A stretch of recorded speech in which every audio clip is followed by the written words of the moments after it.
How's it going, everybody?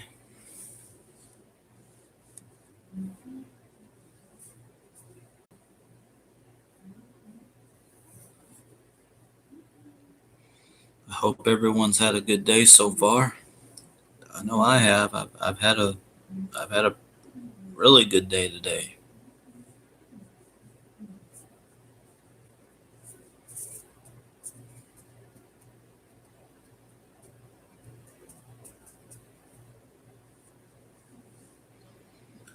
I'm honestly surprised that this is allowing me to stream because the last time I tried to do a stream, it wouldn't let me.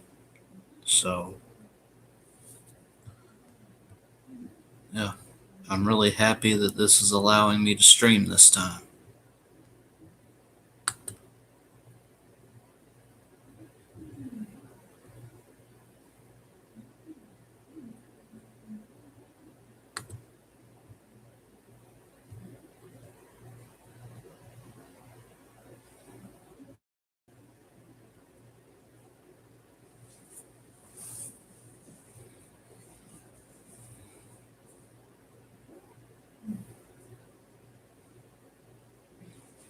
So as usual, I'll just wait for you guys to start coming in before I start discussing things.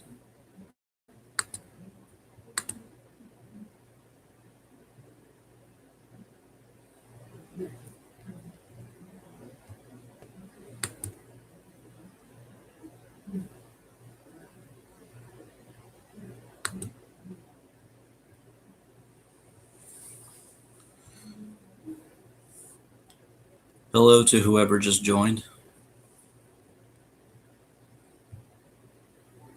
Hey Kevin, how's it going, man? Glad you can make it.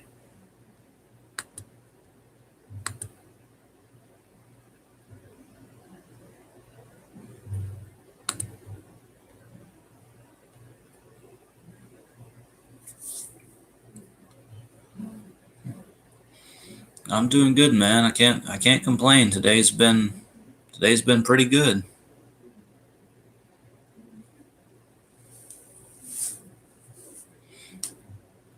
Just felt like doing a stream this afternoon because last time it wouldn't let me do one because of all the I heard a lot of people couldn't stream a while back and YouTube was giving them a lot of problems. So I finally decided to go ahead and try it and it let me. So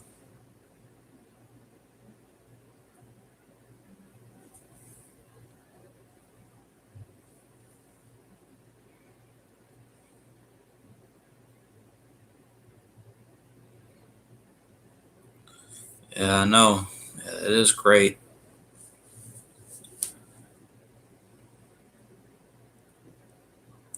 I don't. Are you familiar at all with the label Face Down Records by any chance? And I'll tell you why I mentioned that in a second. But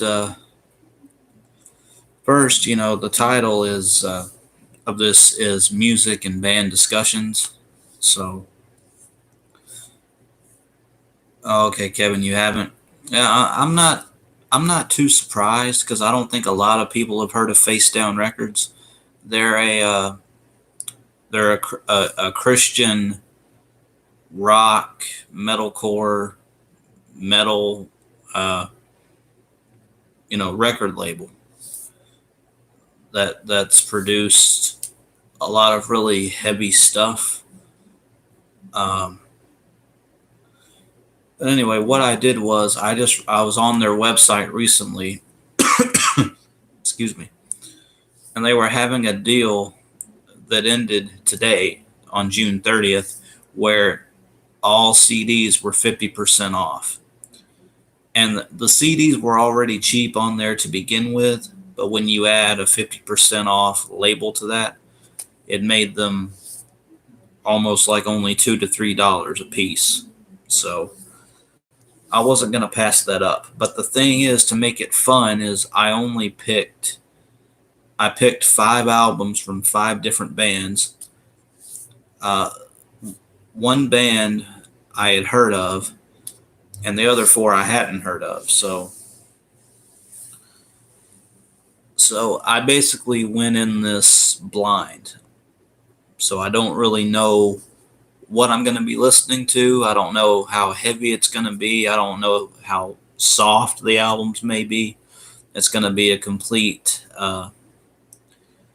It's going to be a complete surprise to me, and that that's something that I wanted to do was just buy random albums. But of course, on every website or record label site you go to, all the albums are like, uh, you know, very expensive.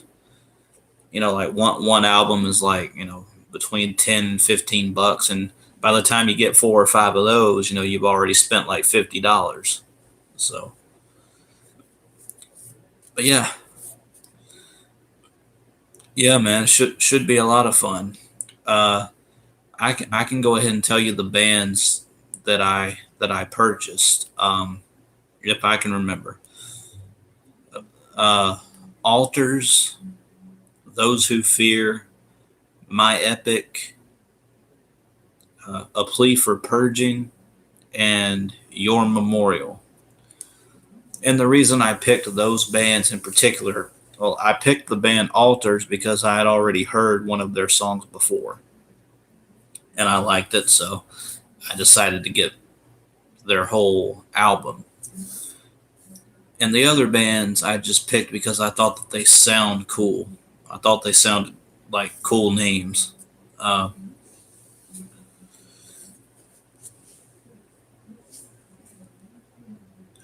yeah, you never heard of any of those? Yeah, I, I've actually heard of two of those bands. I've heard of Altars and I've heard of A Plea for Purging, but never actually listened to A Plea for Purging before. And I'm trying really hard not to go on Spotify and listen to all of these because I want it to be a surprise to me. So yeah, I'm excited because I got I did the shipping was the most expensive part of ordering those albums. So I only spent $25 for those, and that was the total. Uh, so yeah. Yeah, thanks, man. I'm sure I will enjoy them. I hope so, because I know some people don't like going in blind on a lot of things, but I don't mind doing it because I've given albums a chance blindly, and I've liked and some I haven't liked. So it can be hit or miss, but hopefully these sound very very promising.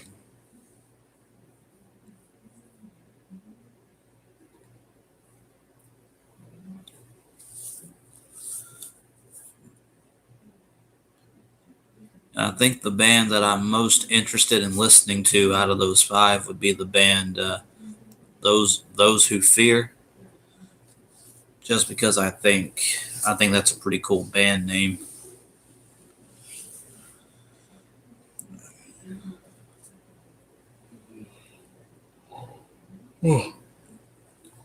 Sorry. Seems like every time I start to do these live streams, I get tired. Okay, Kevin says I prefer to hear at least one or two songs before I buy a full album. Yeah, I can understand that. I'm usually the same way. Or I am the type of person that will buy a whole album just for one song and just hope that I like the rest. But yeah, I can definitely understand that. That way you'll get a snippet of what you're actually paying for. I get that.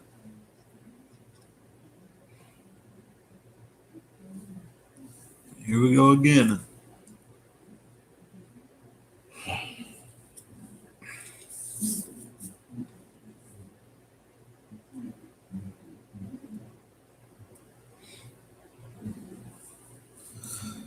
But a couple of bands that I did want to discuss. One band in particular is the band Sick Puppies. Uh, I was listening to them earlier to earlier yesterday, and it was their debut album from 2007 called "Dressed Up as Life," and I forgot just how awesome I thought that album was because it really kind of sets a precedent in my mind. I don't think there's been a closer album that they've had that has topped that one. And that's not to say that I think everything they've done since then has been bad, because it hasn't. I mean, I do like songs from the album Tripolar, at least. But I do think that Dressed Up as Life is Sick Puppy's best album, and I don't think anything's really been able to top that one. And that being their debut album, kind of speaks volumes to me.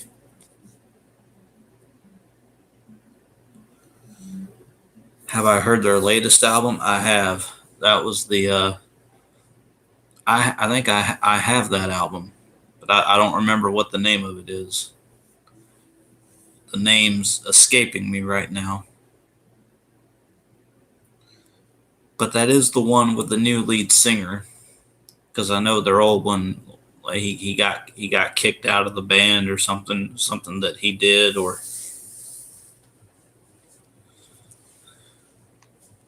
yeah, Fury. That's it.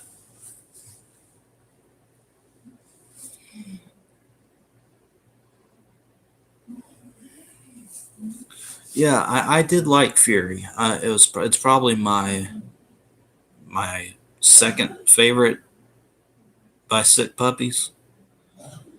But in my opinion, nothing has been able to beat Dressed Up as Life. You don't have a lot of info on what exactly happened with him. Yeah, I don't either. I just heard that he got kicked out of the band a couple years ago for his behavior or something like that.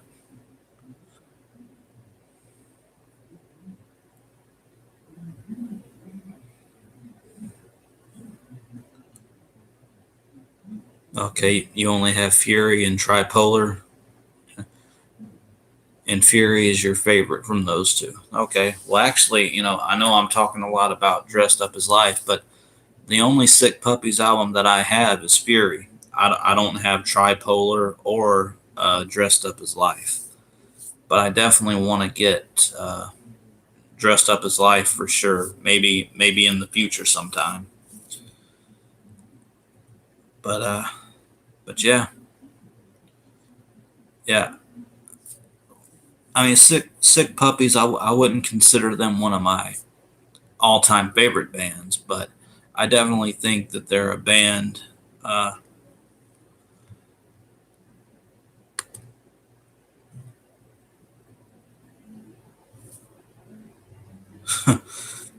Welcome, Zach D. Pink Guys, the greatest music artists ever. Yeah, the joke must be on me because I don't even know what that means. Have I seen Sick Puppies live? No, I haven't. I haven't. I think they'd be a pretty cool band to go see. Hey Zach, how's it going, man? I'm glad you finally made it to one of my streams. I know all the other times I've done a stream, like it's always been too late, or like you didn't quite get there in time. But that's that's fine.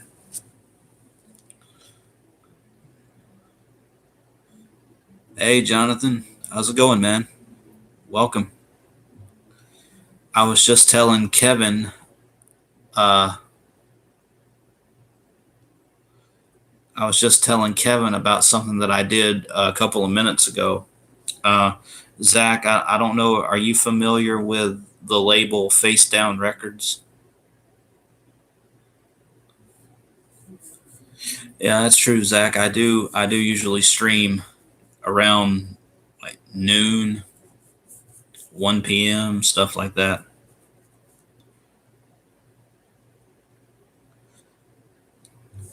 Okay, Jonathan, you got to eat lunch. Well, can't you eat lunch and watch me? That didn't sound right at all. But anyway, you know what I meant. Uh, oh yeah, you think you have, Zach? Yeah, they're a Christian record label that deals with rock, hardcore, metalcore, indie, you know whatever. But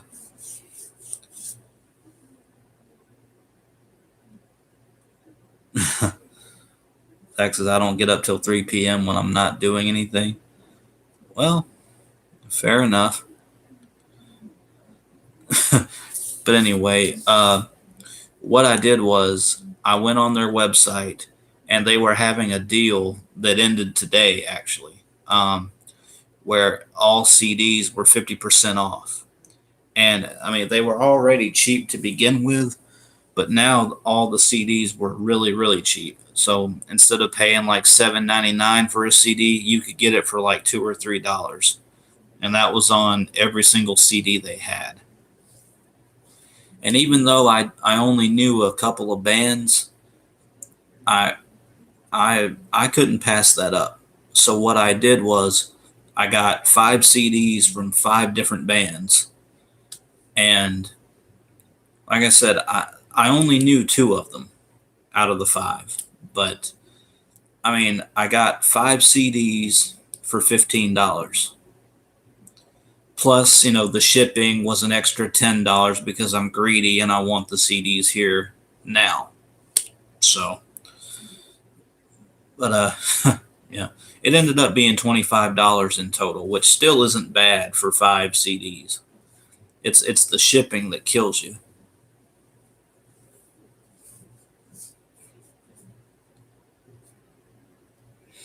Yeah, yeah, I know, Zach. You don't like a lot of Christian rock and metal. I think they would have some stuff that you like, that you would like. I was listening to one of their bands earlier. It's not one of the bands that I bought a CD from, but the band I think all they have out is an EP.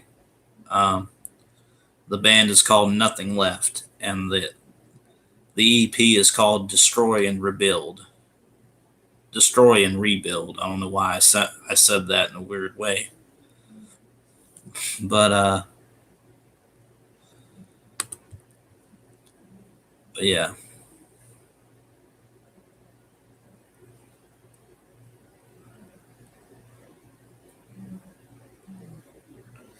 maybe if they have one of the Demon Hunter album deluxe sets cheap, I'd grab that. Yeah, well, that would be pretty hard to do considering that Demon Hunter's not on Face Down Records.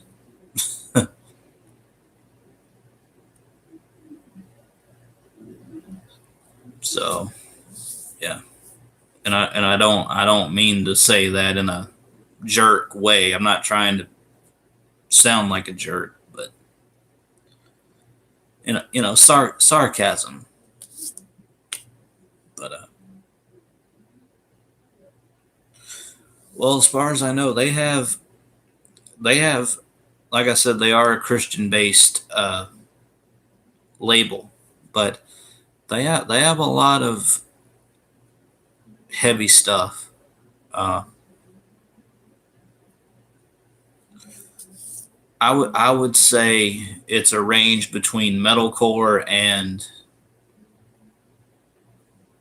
I don't know, maybe hardcore, maybe even some death metal thrown in there. I don't know.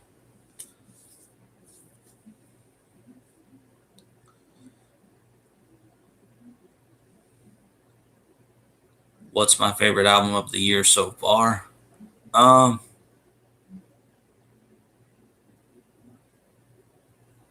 hmm. Well, I was gonna say War and Peace by Demon Hunter, but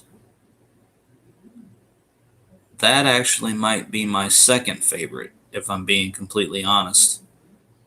Uh, I didn't think it would fall out of my number one position, but I think it has. Uh, and you'll probably be surprised as to what my number one actually is right now. And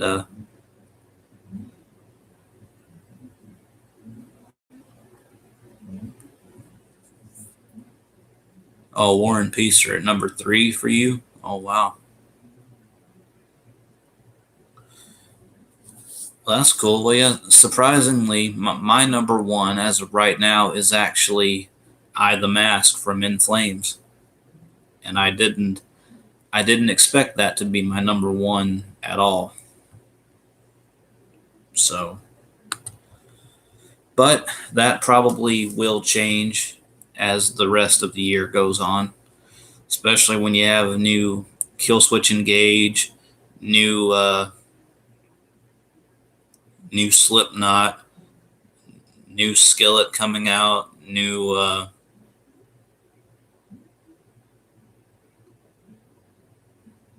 I forgot what other bands I like that are coming out with one, but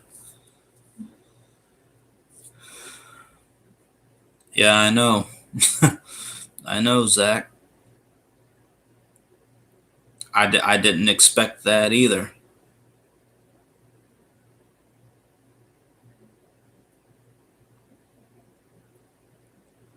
Well, I do like The Verdict by Queensryche. I do. And I know that Distance Over Time is Dream Theater, but I can't get into Dream Theater, man. I've tried. I've tried time and time again. It's not the length of the music, it's not the music itself. It's the vocalist. I don't like his voice. So that's what's hindering me from being a fan of theirs. And War and Peace is still good. They're still great albums, but I haven't come back to them as much. It seems like when an album comes out, you listen to it and you listen to it and you listen to it. Then afterwards, something else new comes out that you want to hear, and you start listening to that, and then you kind of forget about the other stuff that came out. So that's what's happened. Oh yeah, Kevin Alter Bridge has one coming out.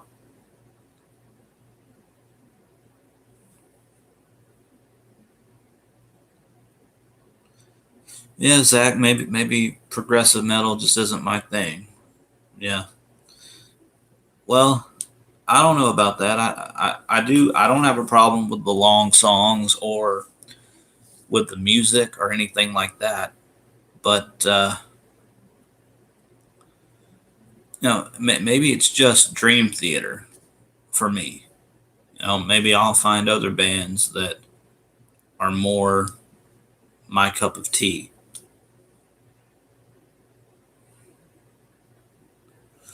Yeah, I do agree with that. Zach, War and Peace didn't stick with me as much as I had hoped that they would.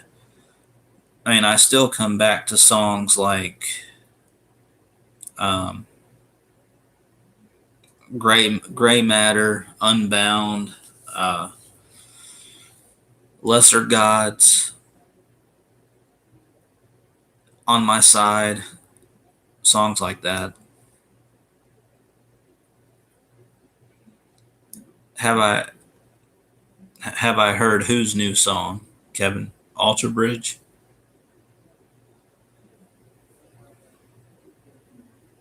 I didn't even know they had one.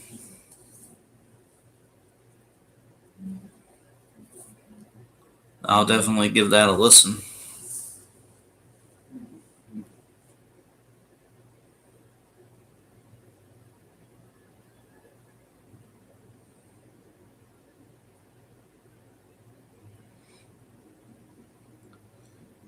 Zach says I honestly haven't gone back to either Mask a Whole. lot. It's got a few good songs, but Modern In Flames just doesn't do it for me. I can understand that. And trust me, I know that In Flames used to be a lot heavier. I know that.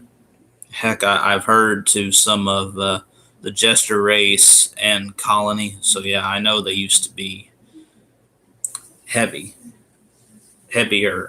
But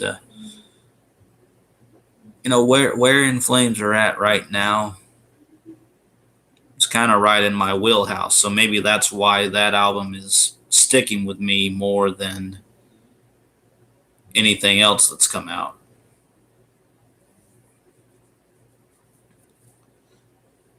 Oh, okay, Kevin. It just came out Friday. Wouldn't you rather? That's interesting. I might check that out. I do like Alter Bridge, but I don't have all their albums or anything. But I do think that they're a pretty good band. But Zach, getting back to the whole Face Down Records thing, like I said, I bought 5 albums from 5 different bands, and I only knew uh, I only knew 2 of the bands, and the bands were Alters and A Plea for Purging, and the other 3 bands are Those Who Fear, Your Memorial, and My Epic. So yeah, I definitely think that those are going to be some interesting albums to listen to. Zach says, I don't think it's so much the heaviness that made Older In Flames better. It's just the unique songs they did. They were an innovative band for the time being. Well, that could very well be it.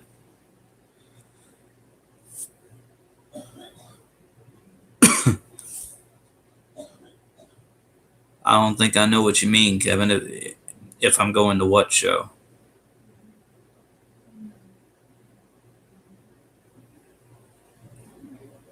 Oh, are you talking about the uh,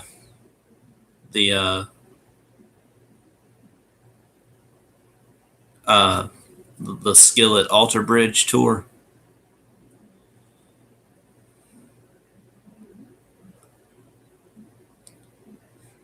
Hello to whoever just joined. Zach says, "Oh, you used to like Modern In Flames more." That that actually surprises me a little bit because I know how you are when it comes to uh, you know stuff like that. It seems like a lot of the stuff that you like is pre modern, if that's even a word.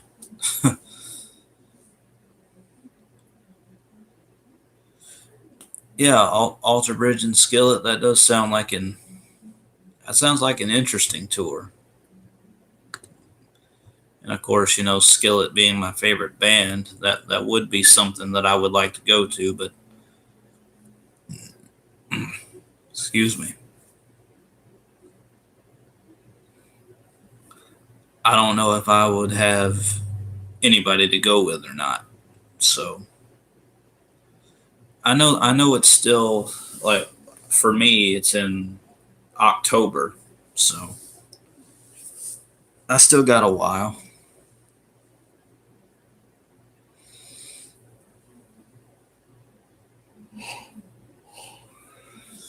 Uh, I swear, every time I do one of these streams, I get tired as crap and I start yawning. Every time. Welcome back, Jonathan.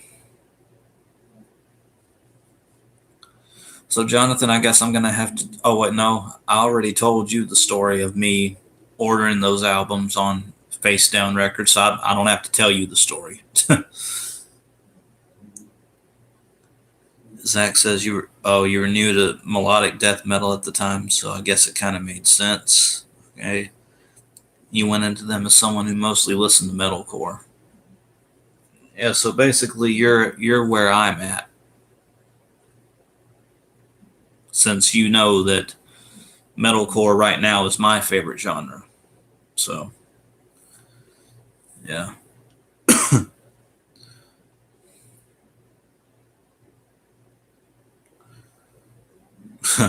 If I come to the Mobile show, I can come with you. Well, I appreciate the offer, but Mobile's way too far for me. Um, I mean, don't get me wrong. I like road trips and everything, but you know, they're coming to Birmingham, Alabama, which is only like 45 minutes away from me.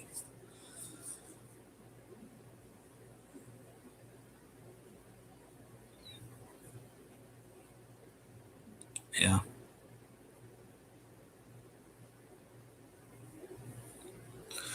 I did want to talk about another band that's kind of up and coming. Uh,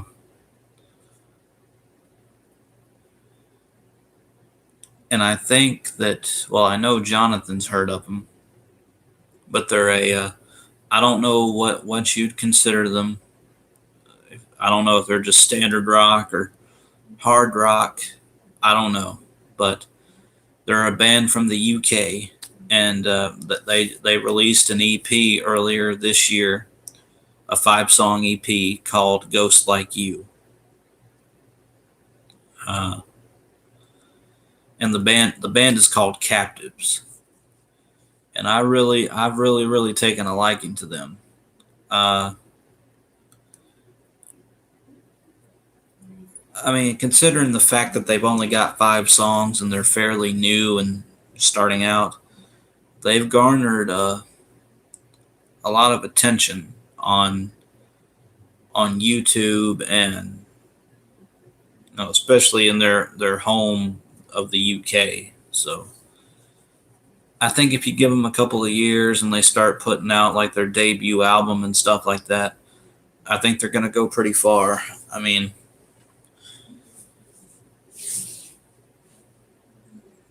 no, sorry.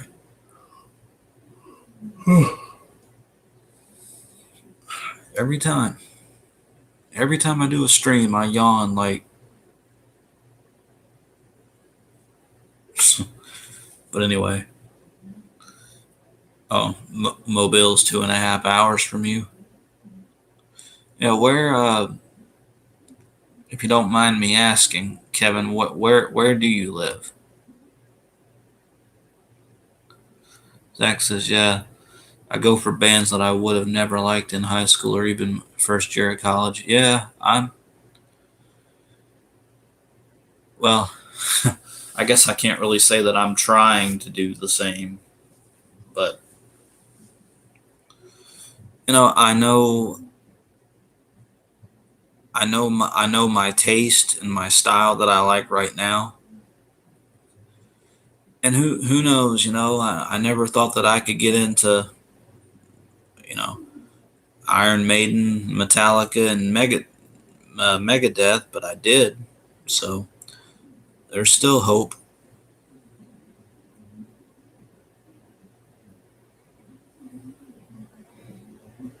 Okay, Kevin, you're in New Orleans. That's cool.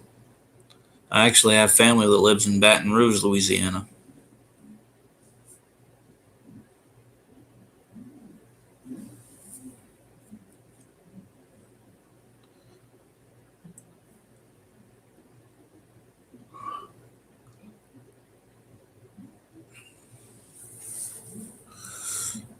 Well, Jonathan, what have you guys been listening to lately? Well,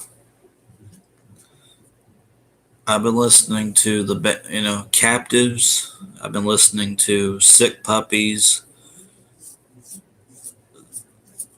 Skillet, uh, Demon Hunter, Fit for a King. It's a wide mix.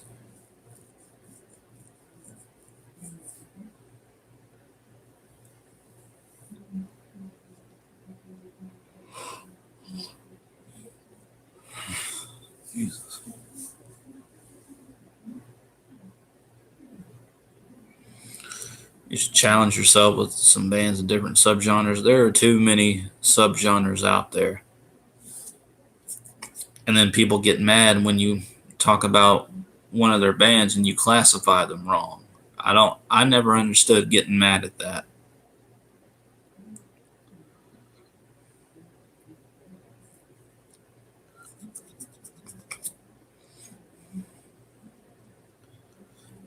No, that just sounds kind of,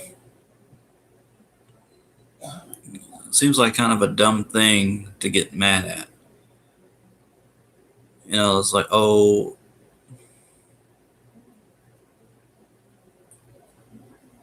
it's like, oh, fit for a King's not metalcore. They're post hardcore emo.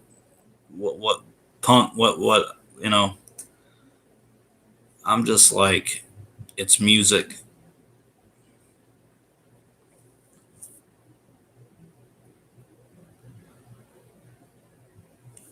Yeah, I can sympathize with that, Zach, because I didn't think I could get into bands like Disturbed or Slipknot. I used to think that was too much for me, which goes to show you just how far I've come as well. I used to think that Slipknot was evil. I used to think that Disturbed was just disturbing, no pun intended. But yeah, now I'm a fan of both of those bands. Basically, all the bands that I like now, even including Skillet, I thought Skillet was too heavy. That goes to show you just how far on the other side of the spectrum I used to be. If I used to think that Skillet was too much, and Disturbed and Slipknot, all these bands were too much for me back in the day, now they're some of my favorites.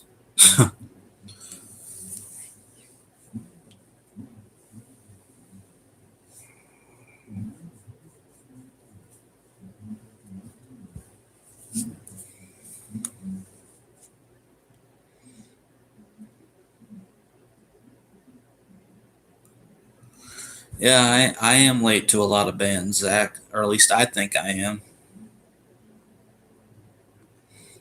Especially, Megadeth, Iron Maiden, and Metallica.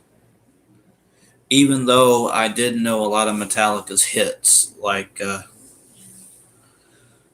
Inner Sandman, Through the Never, Nothing Else Matters, One, the classics like that. But as far as getting into their discography and into some of their deeper cuts, I never thought I would be into that, but I am. What did I listen to back then? Well, I have no shame in admitting this. I only used to like country music growing up.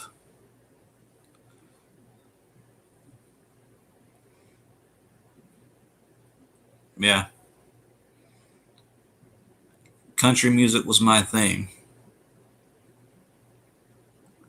But now when I go back and I listen to all the country that I used to like, I feel like I'm committing a sin because I haven't listened to those country songs and bands and artists in a long time.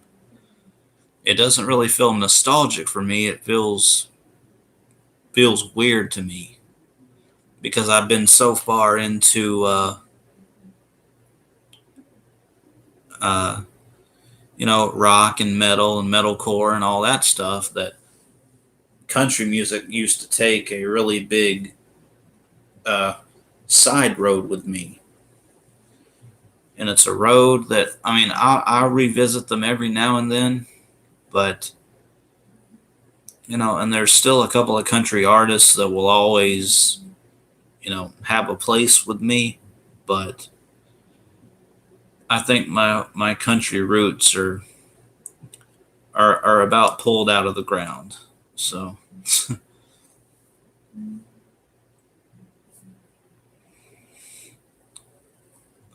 I see. So Zach and Jonathan both got into. Yeah. I thought that said Metallica. I thought it said Megadeth at first. you both got into Metallica in 2016. That's cool. That's quite a coincidence. I guess I can say I got into Metallica, Iron Maiden, and Megadeth last year. So about December of last year. So right at the end of 2018. It's only about 6 months.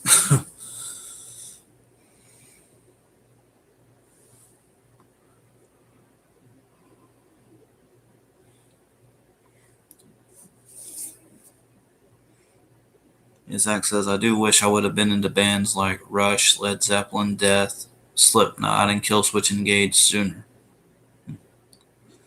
I have yet to check out Rush, Led Zeppelin, and Death. But obviously, I know and like Slipknot and Killswitch Engage. Speaking of Killswitch Engage, that transitions well into our next topic. Because I haven't made a review on the new song Unleashed that they just came out with a couple days ago. And I also haven't commented on their new album Atonement, which I think is coming out. You can correct me if I'm wrong, but isn't it coming out in October?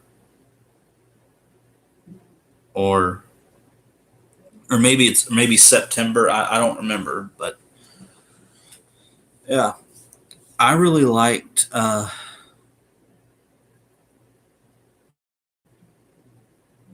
I was wrong completely. It's coming out in August. Oh, that's good. That's a lot sooner than I anticipated.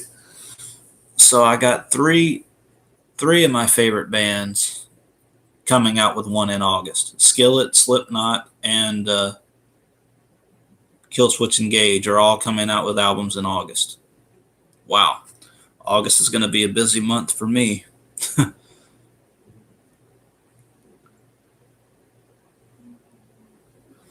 yeah, the new Killswitch Engage title, Unleashed, I really like it. I've listened to it quite a lot since it came out. I mean, I really enjoy it, and despite what I've said about me not really preferring Jesse Leach, I do think that he shines really, really well on this track, and it's the overall tone of the song suits him well. I mean, I love the instruments. I love his vocal delivery. I love pretty much almost everything about this song, and it really makes me excited for what the album Atonement has to offer. And I might be a little biased towards wanting to hear this album just for the fact that Howard Jones is going to be featured on one of the songs I've heard. So yeah, I'm really, really looking forward to it. Hey, Tony. Glad you could make it, man.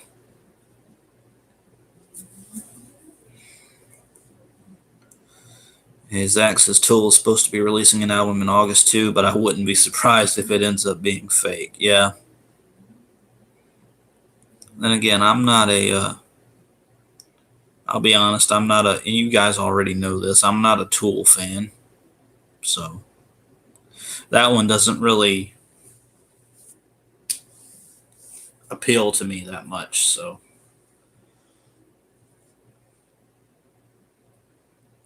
yeah, I definitely think Atonement could possibly be a top album from Killswitch Engage, and what I mean by that is I think it's going to have a lot of firepower behind it, and I think it could be very, very memorable for Killswitch Engage fans. That's what I'm hoping for, anyway. Hey, Tony, finally off work after a 5-hour shift. That's cool, man. I'm glad you could make it.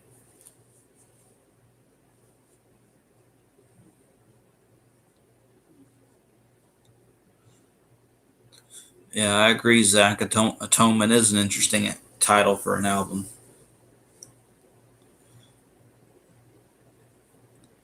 Another band that I wanted to talk about actually has an album coming out in July. I'm not sure what day in July, but they're a Christian rock, metalcore, hardcore band. I don't know what they're classified as, but I'm sure it's a band that you all have heard of. They're called Wolves at the Gate, and their new album Eclipse comes out sometime in July. But that they've released 3 singles so far. That being uh, "The Drifter," "A Voice in the Violence," and "The Cure." And I think all 3 of those songs are really, really, really good. Um, I haven't heard a lot of Wolves at the Gate, but what I have heard, I've been impressed with. So,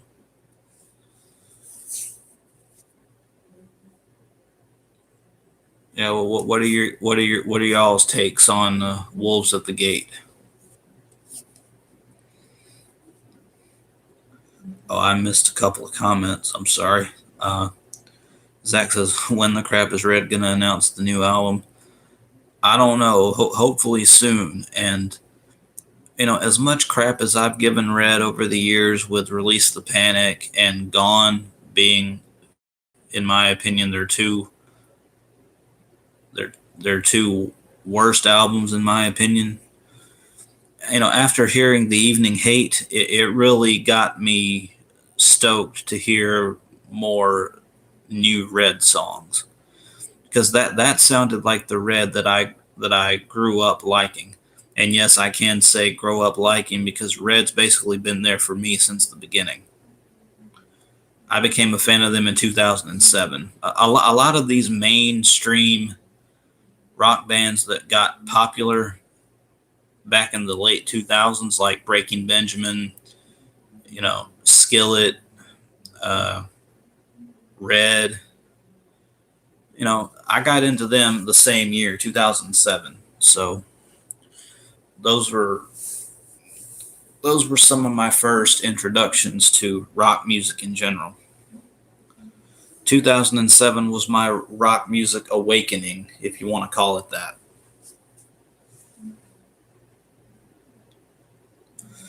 Yeah, it seems you guys are digging New Wolves at the Gate. That's cool. So am I. Tony says A Voice in the Violence is my favorite. My favorite out of the 3 from Wolves at the Gate would probably have to be The Cure. I think that's my favorite single so far. Yeah, Zach. Yeah, I've heard a couple of Wolves at the Gate songs, and I definitely think they're worth a try. Yeah, Wolves at the Gate's definitely a pretty good band. Zach says it'd be funny if the rest of the new Red album sounded like Gone right after we got to return to form with Evening Hate. Oh, I can't tell you how much that would upset me. But all joking aside, the Evening Hate is a fantastic, fantastic, in my opinion, return to form for Red. It felt like it could have easily have been on Innocence and Instinct or Until We Have Faces, in my opinion. So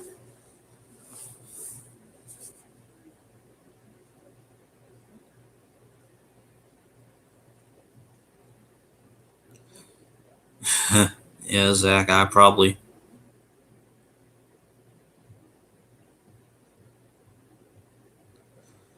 definitely think they're worth checking out.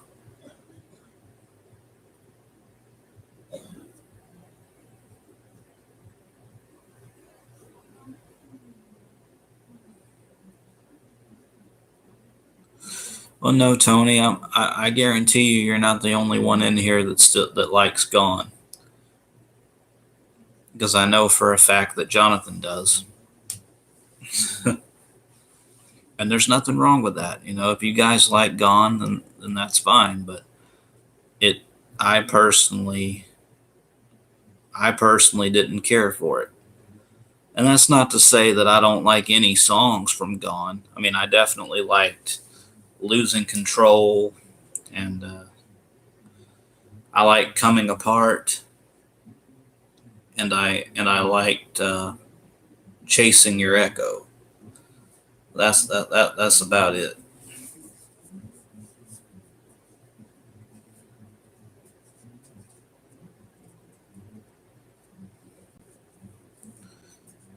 And you guys know how I am. I'm not really big on bands changing their sound or changing.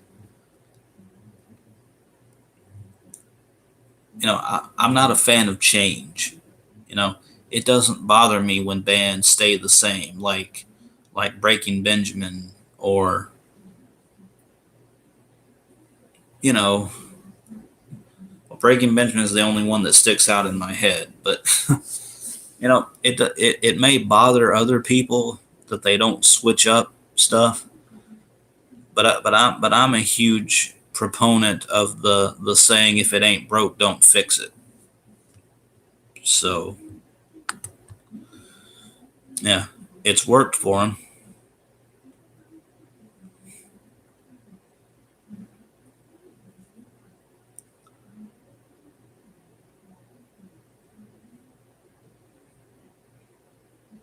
Yeah, losing control was a good song, definitely.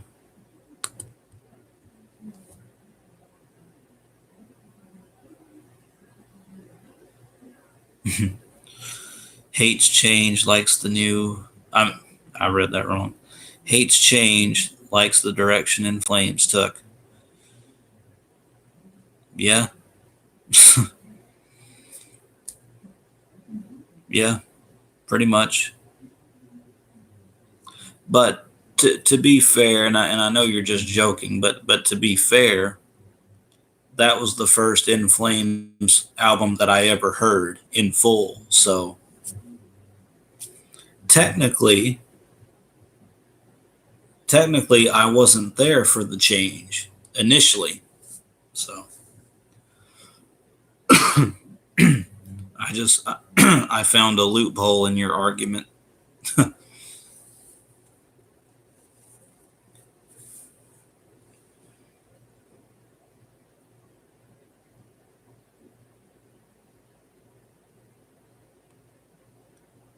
Excuse me, I gotta get a drink.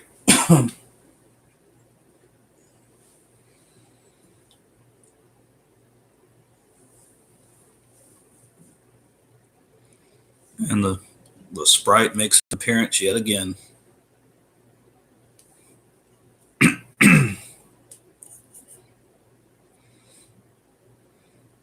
Oh, your first In Flames album was Sounds of a Playground Fading. I've heard a lot about that album, but I haven't checked it out yet. So the only ones that I've heard, well, the only ones, the only In Flames album that I've heard in full is I the Mask, and I've heard snippets of the Jester Race and Colony. And there was a song on Colony, and uh, I don't remember what the name of it was, but it sounded really really good. And Zach, you probably know. I'm sure you'll know what I'm talking about. It had the word story in it. Uh, I remember the word story. It may have been completely different than that, but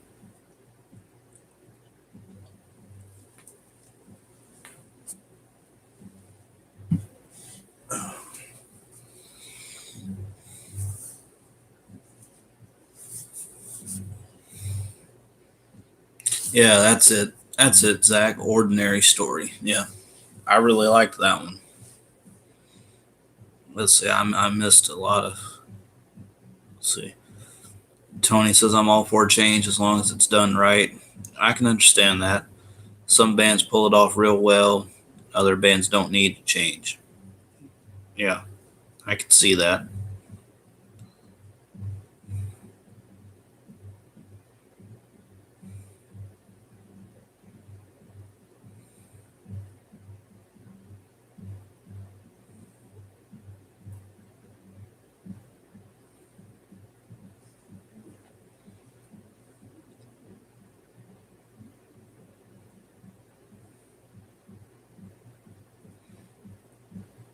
Yeah. Uh, Sorry, I was just reading everything because I missed a lot.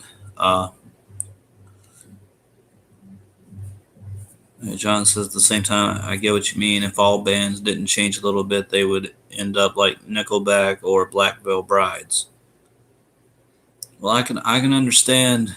I understand the Black Veil Brides point, but I do like Nickelback. So yeah, when rock bands change to pop electronic, that's what I have a problem with. Yeah, I agree with that wholeheartedly, Kevin.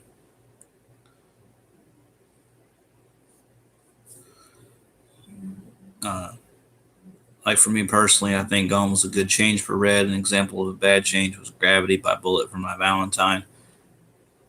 Yeah, I personally don't think that was the best. Well, I don't think that was anywhere near the best Bullet for My Valentine album. Yeah. And Tony says Five Finger Death Punch needs to change. Their formula got so stale over the years, it's time to switch things up. Yeah. But then again, I've never been the biggest Five Finger Death Punch fan anyway, so yeah. And Zach says, even though Demon Hunter was technically my first metalcore band, I wish I would have gotten into them sooner as well. What year, and maybe you've said this in a video before, but what year did you get into Demon Hunter, Zach?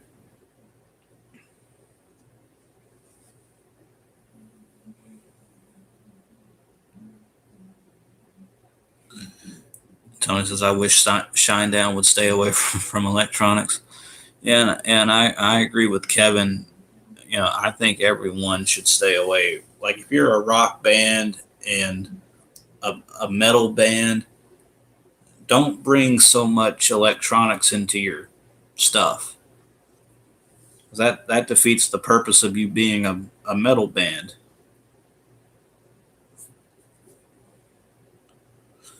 Oh, okay. 2014, the days of Extremist. Let's see. I've known about Demon Hunter since. Here comes that magic year, 2007, when Storm the Gates of Hell came out.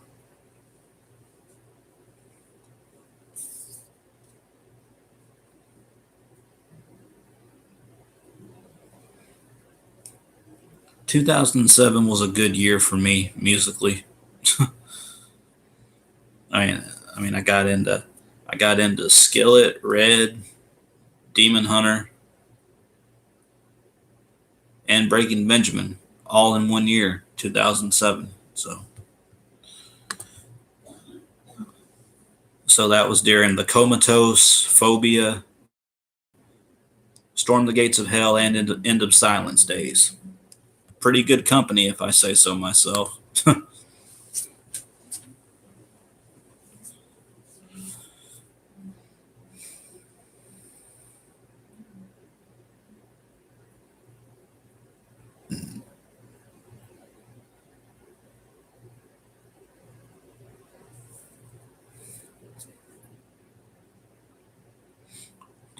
Oh, that's cool. Tony, Lead Us Home was your first Demon Hunter song?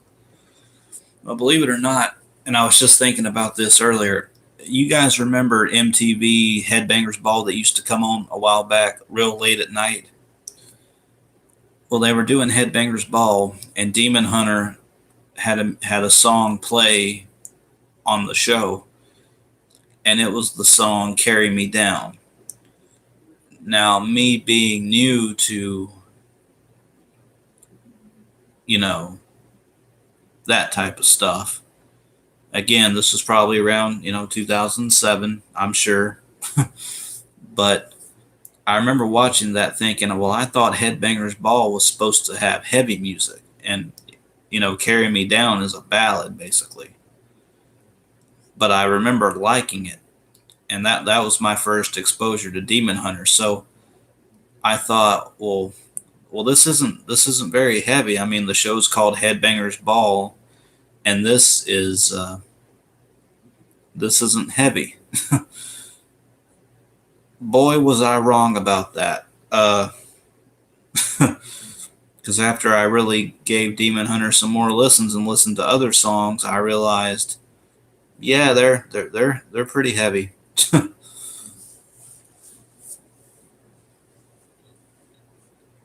But yeah, that's my Demon Hunter exposure story. Kevin said can't stand the intro to Black Soul, but the rest of the song makes up for it. That's Shinedown, right?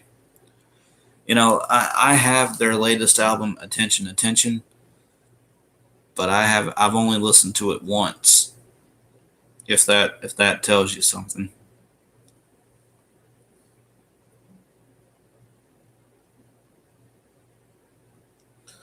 And Jonathan says Shinedown and Skillet, in my personal opinion, don't use electronics that well at all.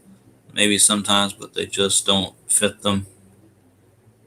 I can understand that about. I can probably understand that more about Skillet than Shinedown, but yeah. Zach says I felt like Demon Hunter was more popular in 2007, 2008, back when Christian metal had a little more respect. Uh, yeah.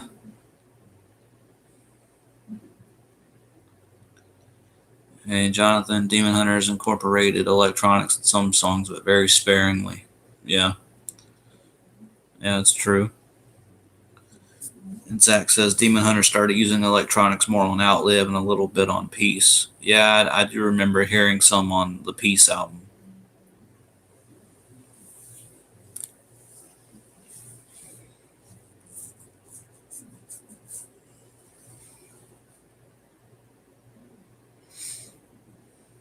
Okay. Kevin says I was very underwhelmed by Attention Attention on first listen, but it's grown on me a lot since then. I'll say it's my third favorite Shinedown album. Oh, okay. That's cool. My personal favorite Shinedown album is Amaryllis. For the songs Bully and My Name, Wearing Me Out.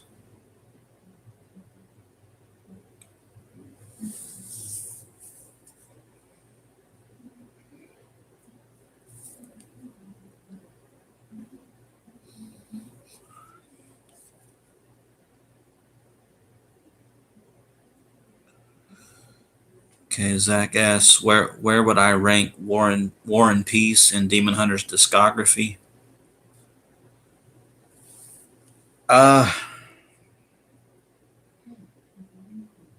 probably right in the middle somewhere. Well, my first number one album by them is The Triptych. Uh, for me, and for me, Demon Hunter's album goes like this: number one, The Triptych; number two, Storm the Gates of Hell; number three, True Defiance; number four,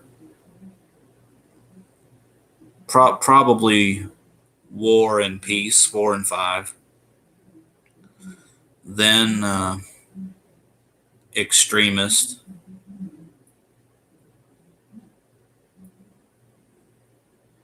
how many Demon Hunter albums are there? 10? Hold on, let me start over. The Triptych, Storm the Gates of Hell,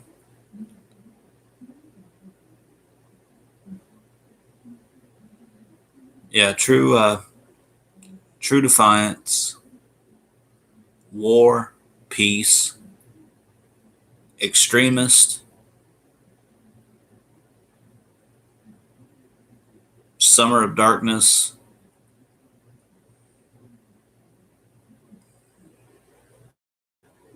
The World is a Thorn,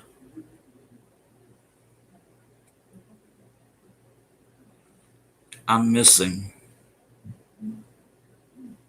Oh, duh.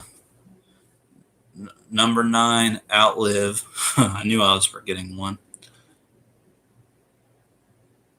And number 10 would be the self-titled one. That's my order. No, actually, it's not. Take Outlive and the self-titled and swap it. Swap 9 and 10.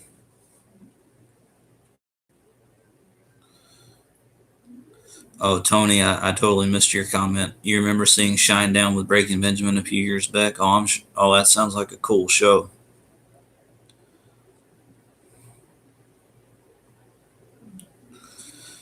John Lance, how many 10 out of 10 rated albums have I heard so far in my music journey? Not many, not that I can remember. The only album that I remember giving a 10 out of 10 to was, of course, The Great Depression from As It Is. And I still hold true to that. So I don't know. I can only think of that one that I gave a 10 out of 10 to.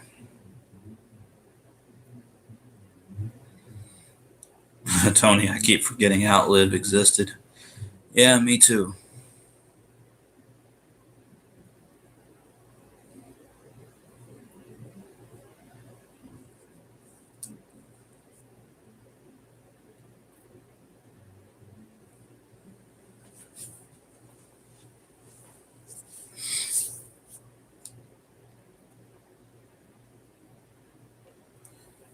Outlive is one of their worst, maybe second least favorite behind Summer of Darkness. Mm. Yeah, Summer of Darkness. I mean, there's some good stuff on there, like Not Ready to Die. Uh, that's really the only one I remember from Summer of Darkness.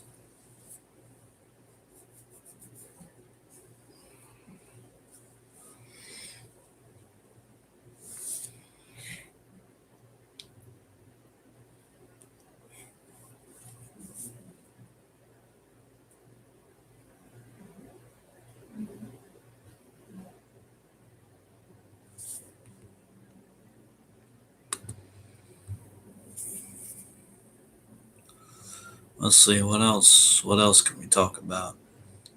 What other bands?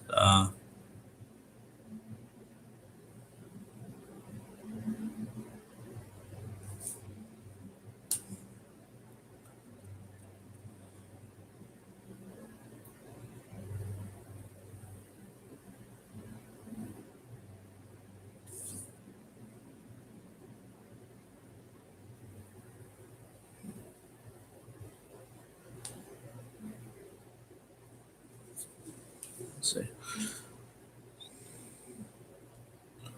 Zach says Summer of Darkness has too many filler songs. They should have made it just a 10-song LP and ended with I Play Dead. It would have been fine.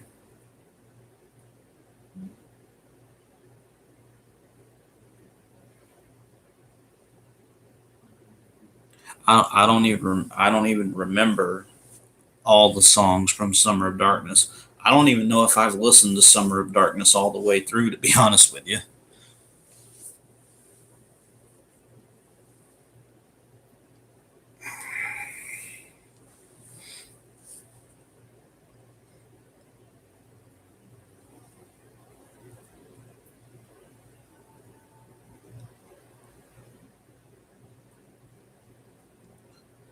Hello to whoever just joined. Well, I thought someone just joined.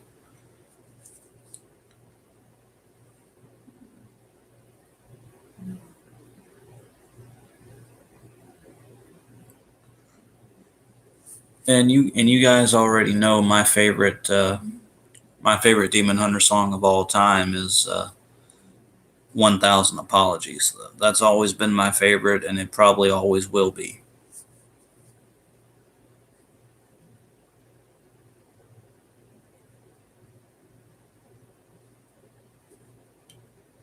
The self-titled Demon Hunter album is underrated.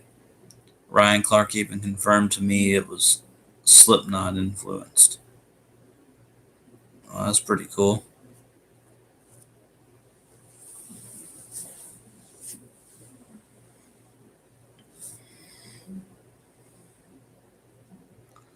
Now the self-titled one, uh,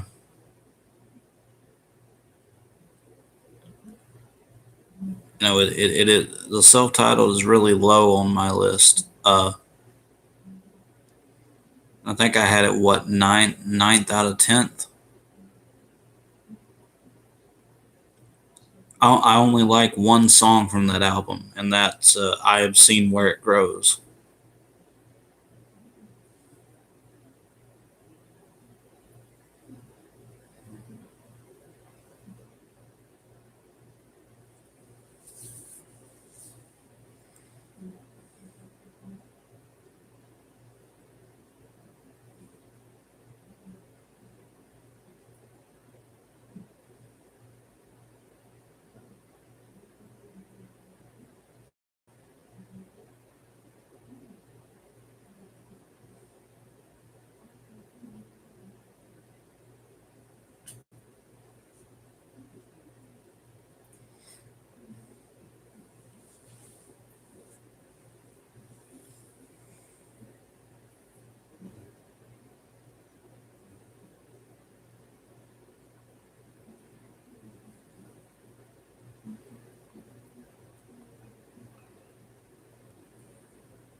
I don't understand how someone that likes Killswitch Engage can dislike Demon Hunter.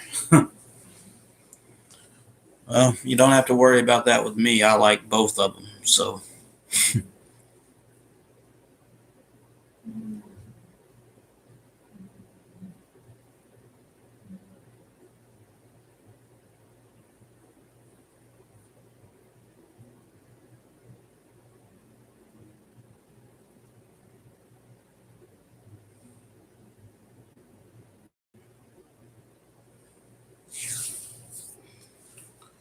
yeah, Zach, I've actually heard that song from Our Faces. No, that's not the name of the band. That's the name of the song. Our Faces Fall Apart.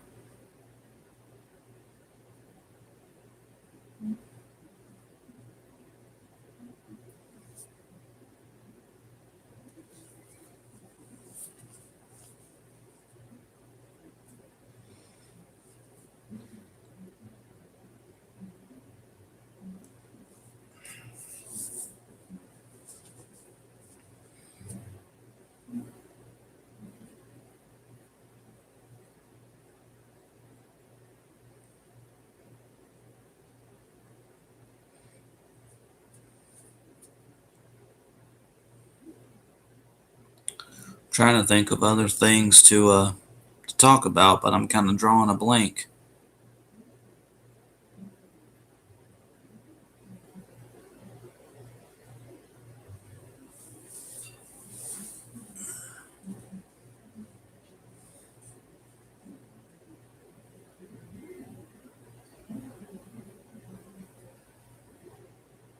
I can't think of anything to talk about now. I couldn't have went through all my topics that fast.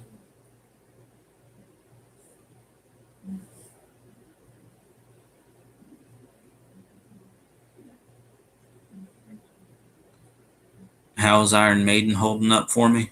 They still hold up. Uh, I'm still working my way through the discography. I'm still on Seventh Son of a Seventh Son. That's the last that I've heard so far, and I've heard that the next album in line would be what Euthanasia, I think. No, that's Megadeth. What am I talking about? Jesus, I'm getting them mixed up. I actually, I guess I don't know what the next Iron Maiden album is after Seventh Son.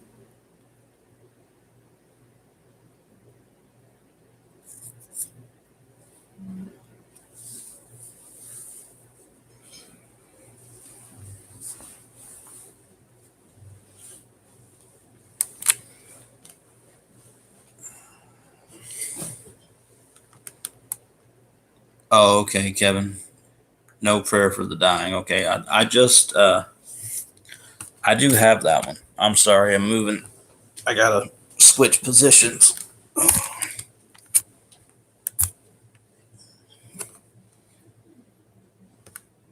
Yeah, No Prayer for the Dying. I did pick that one up in my latest CD pickups video, and I'm sorry I haven't done one in a while. It's just because you know haven't had the money to do a lot of these, and the fact that I was able to get all of these Face Down Records CDs at such a cheap price. I'll definitely be doing a CD pickups uh, unboxing or review, whatever you want to call it. Uh, they should be here within a couple of days, so definitely be on the lookout for that.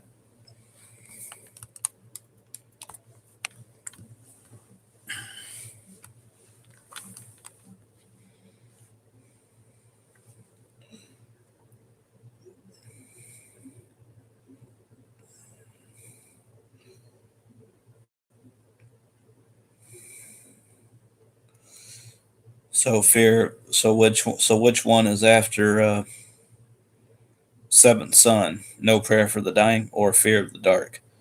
Because I actually, ironically, I just bought both of those albums on my last uh, CD pickups video. I wonder how you'd feel about that. The Maiden album, The X Factor, it has a different vocalist on it, and it's underrated. Okay, I don't know. I mean, I haven't listened to. Like I said, I haven't gotten to those yet, but I am looking forward to listening to all of these. And I think what I got confused about was I think Euthanasia is actually the next Megadeth album that I'm on, that I'm about to start, because I just finished Countdown to Extinction, and I think Euthanasia is after that one, right?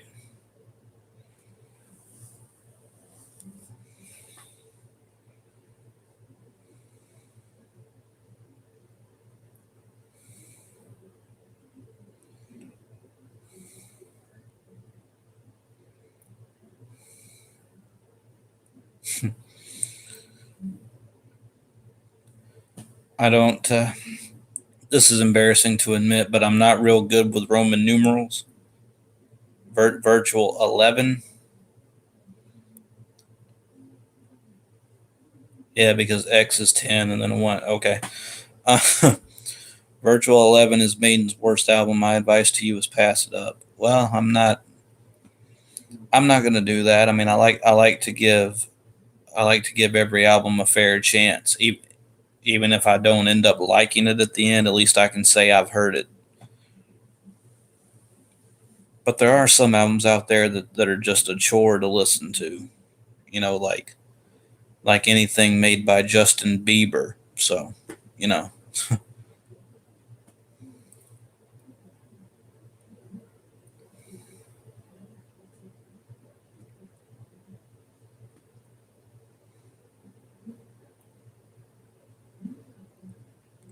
the only thing Justin Bieber had going for him was Selena Gomez.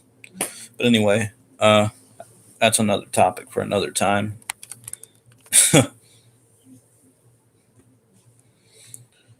Yeah, Euthanasia, Cryptic Writings, Risk, and then World Needs a Hero are next for you in terms of Megadeth. Okay, I've heard a lot of people say that Risk is one of Megadeth's worst. It seems like every one of these bands has an album that nobody really cares for.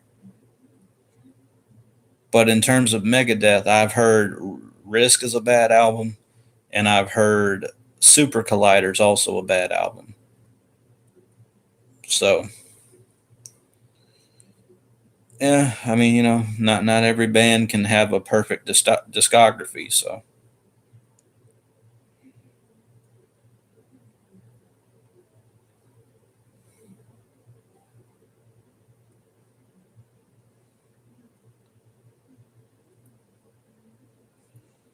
Risk is one of their worst, but it's got a few good songs. Okay.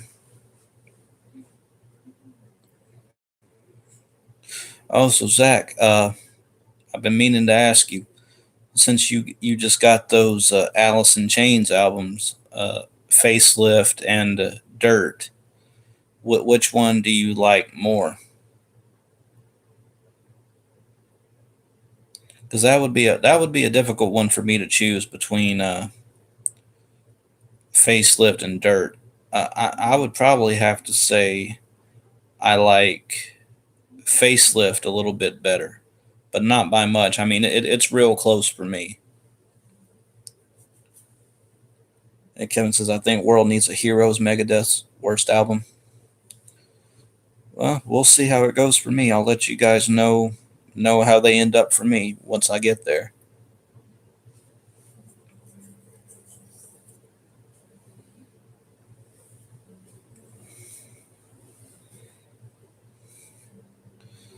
World Needs a Hero does lack replay value, but I don't think it's bad. Okay. And Jonathan says Risk isn't terrible, but it's a snooze fest for me. Well, like I said, I'll see about all these when I get there. And as far as Metallica goes, I don't know what album I'm up to on their discography. Um, I've listened to Kill 'Em All, um, Kill 'Em All, Ride the Lightning, Master of Puppets, and Justice for All, and then the Black Album. So whatever's after the Black Album, I don't know what that is.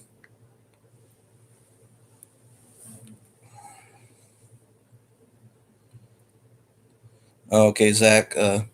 So far, Facelift is your favorite. Alice in Chains. Yeah, yeah, yeah, man. They're both great albums.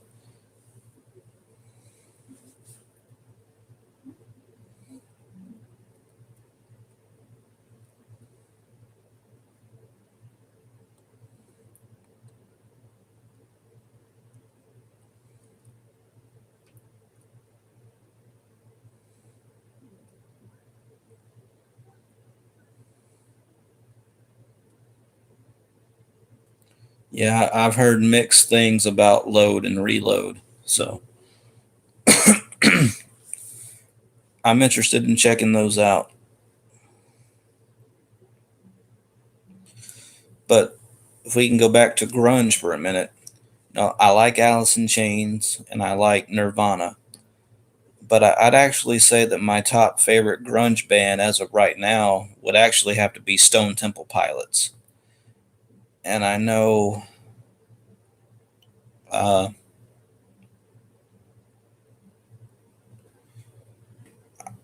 I know that's a probably an unpopular choice, but I haven't really found anything by Stone Temple Pilots that I've hated or that I haven't liked yet, except maybe one album out of however many they have.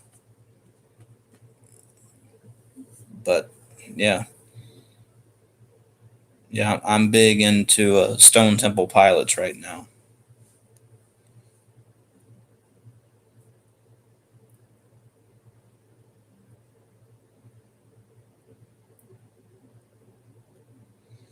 All right, Kevin, I'll see you next time, man. I'm glad you could hang out with me for a while.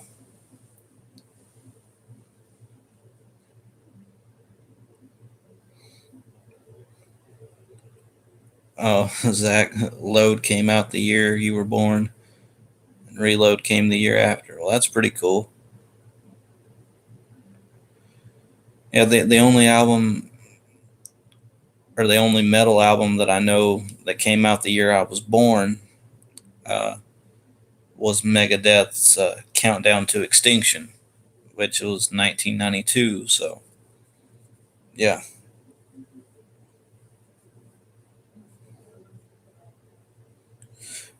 Well, and Stone Temple Pilots' debut album, Core, also came out in 92. So, yeah, there's two albums that came out the year I was born.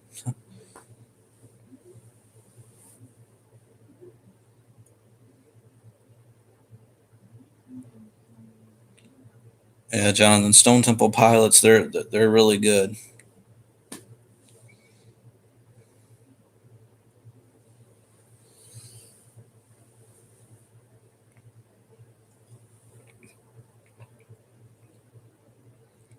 Your favorite right now is probably Pearl Jam or Alice in Chains. Okay. Okay. I haven't made it to Pearl Jam yet, but Alice in Chains and Stone Temple Pilots, yeah, definitely them. And Nirvana.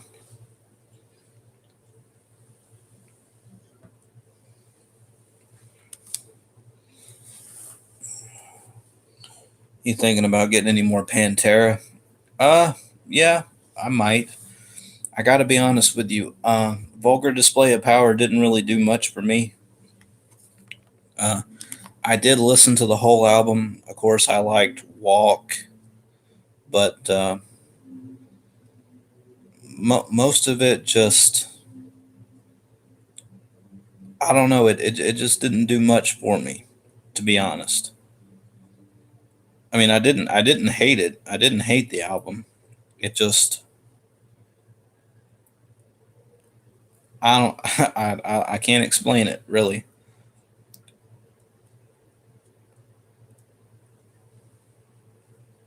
But I mean, I'll definitely give other Pantera albums a chance. Definitely.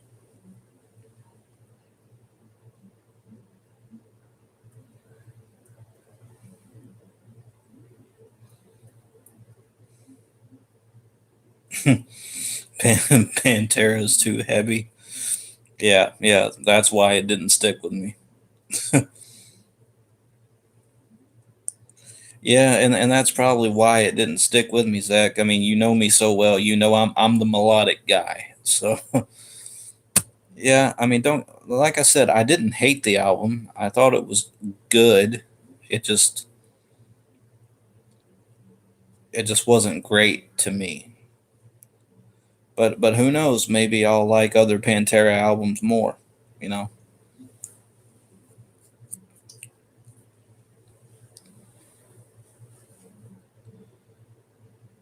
But if we can go back to grunge for a second, you know, I didn't know that Stone Temple Pilots was considered. Uh, I didn't know they were considered grunge until a couple of months ago. But yeah, and actually, Stone Temple Pilots' 1994 album Purple has made its way into my top 10 favorite albums of all time. And I don't think I've ever had an album shoot up that far in so little time. Uh, I like almost every single song from that album.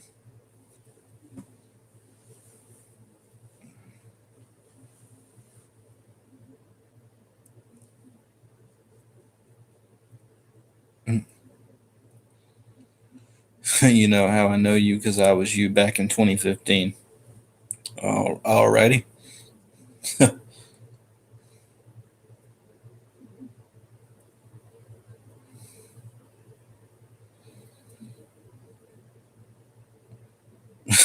Who isn't the melodic guy? We all like music with a lot of melody, unless you're a black metal purist.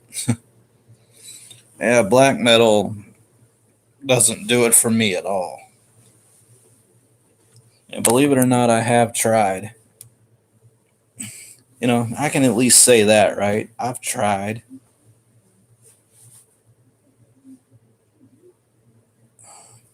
Led Zeppelin might not do much for you either. Their music does have that much energy, or do you mean their music doesn't have that much energy?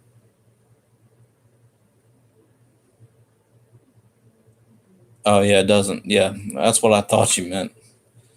Well, who knows? You know, I haven't made it to Led Zeppelin yet, so but I am interested in checking out more Queensryche because I really did like the verdict.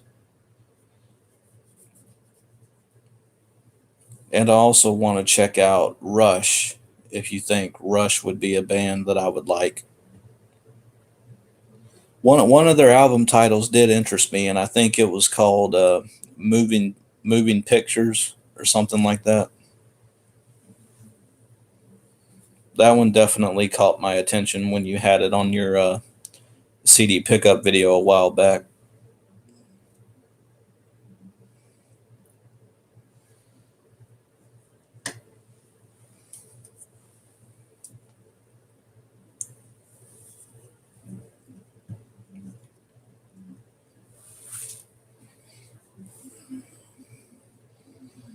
Yeah, I've heard a lot of good things about Rush.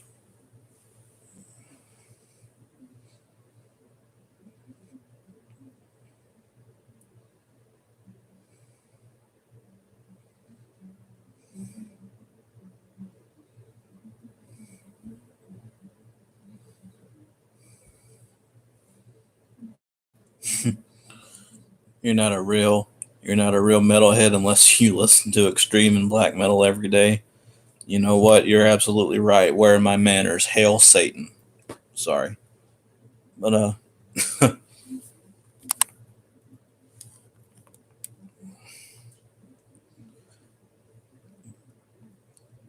Moving Pictures is probably their best album too. Rush has about 20 albums. Wow. And they've never released a bad one. That's impressive.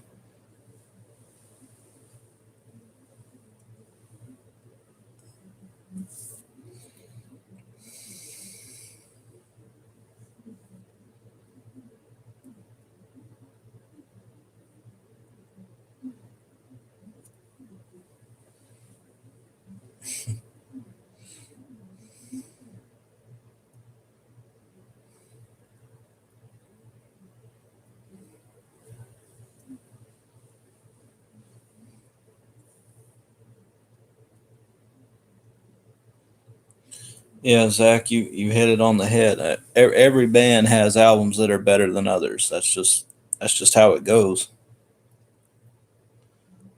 Jonathan says even if you can't get into them, you'll have to highly respect their talent and musicianship. That's a hard word for me to say. Absolutely incredible.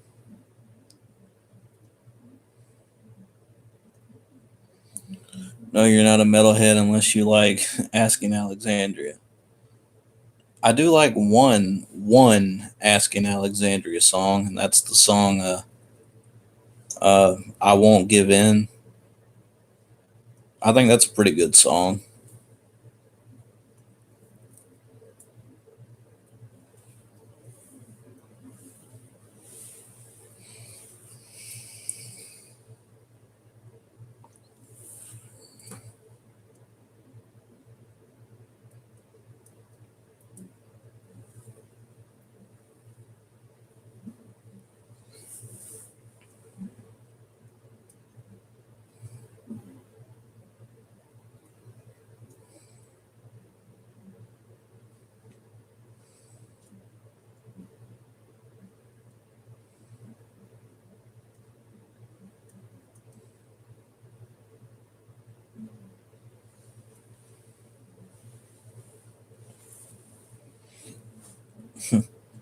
I would recommend the band Death to you, but I won't bother.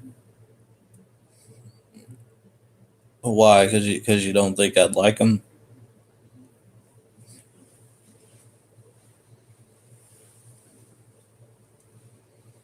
You like three Asking Alexandria songs. Congratulations. Yeah, you win.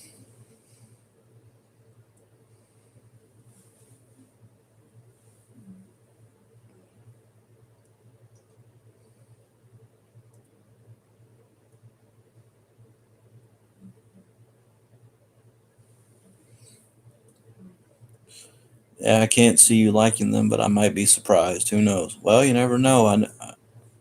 I didn't think I'd get into Megadeth and Iron Maiden and Metallica, but I did.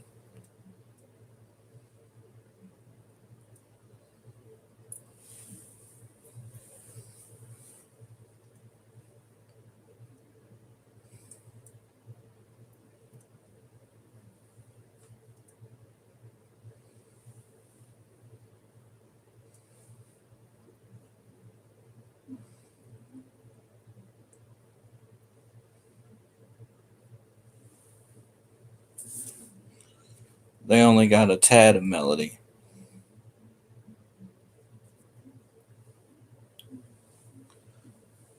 They only got a tad of melody, and most of it's within the guitar. So that sounds pretty cool. So we're just being honest. You're not ready for death yet. Well, I hope not. I'm only 27. Oh, you meant the band. Yeah, right. Sorry.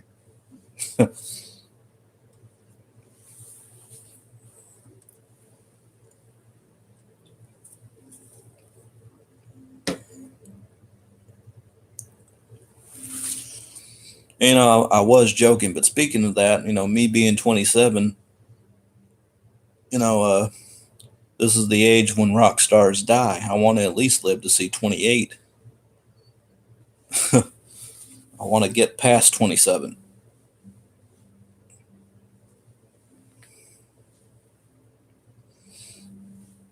They're the only death metal band that I like. Oh, okay. Well, I mean, as with any other band, I'll definitely give them a chance, a fair chance.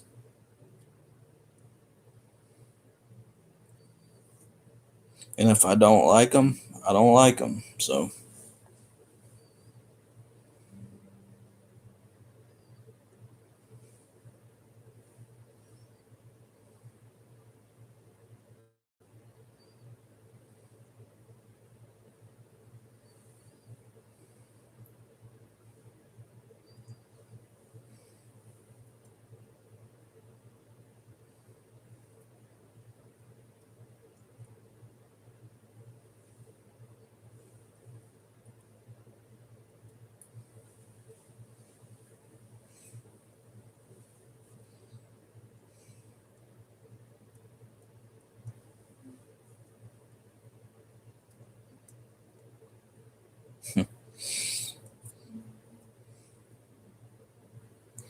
yeah, who knows?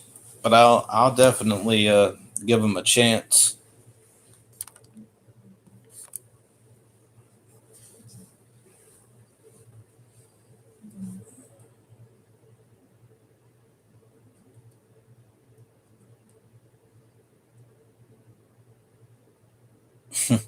You need to be into at least 10 death metal bands.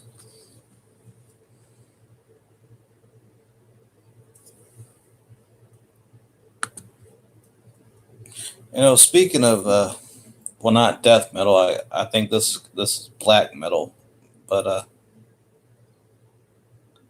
I don't remember what band it was. I don't even know if you guys will know this band, but I think it was the band, and I don't even know if I'm pronouncing it right. Gorgoroth, something like that.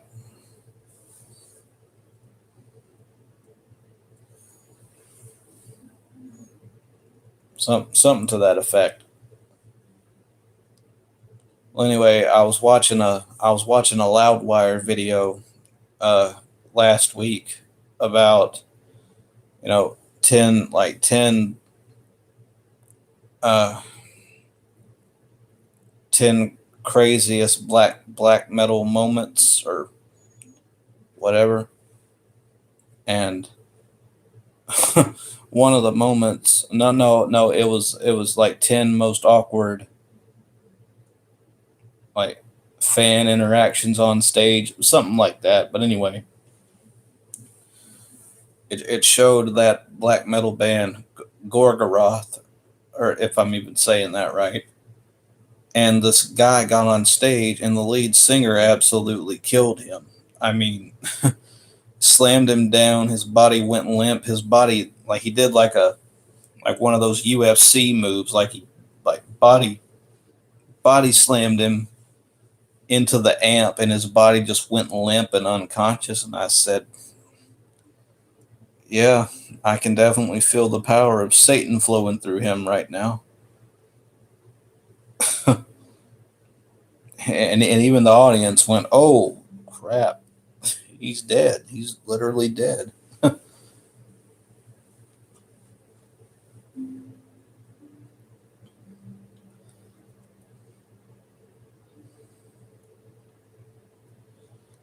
And I do admit some of those death metal bands, not death metal, but black metal bands that I saw on that list were kind of terrifying.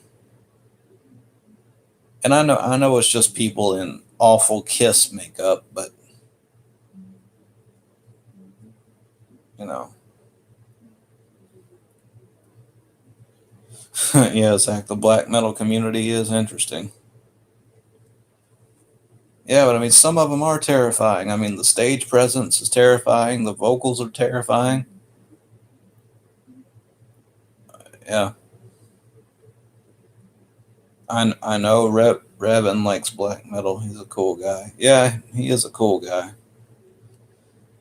I mean, don't get me wrong. If that's what you like, then that's what you like. I mean, I'm not trying to tear anybody down for what they like, but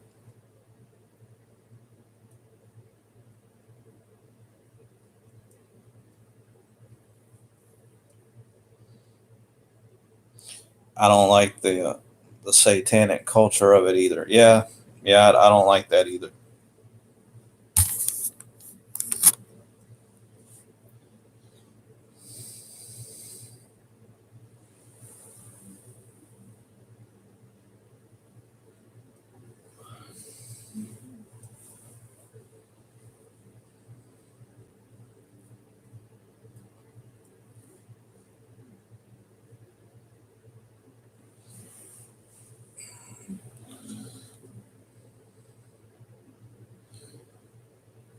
Yeah, all right, man. Yeah, take care. I was I was actually about to uh I was actually about to end the stream anyway. So I guess I'll just go ahead and do that now. I'm getting kind of tired anyway. Uh, but yeah, I hope you guys had fun with this stream. I definitely didn't expect to go as long as I did, almost 2 hours. But but yeah, I'll go ahead and end it now.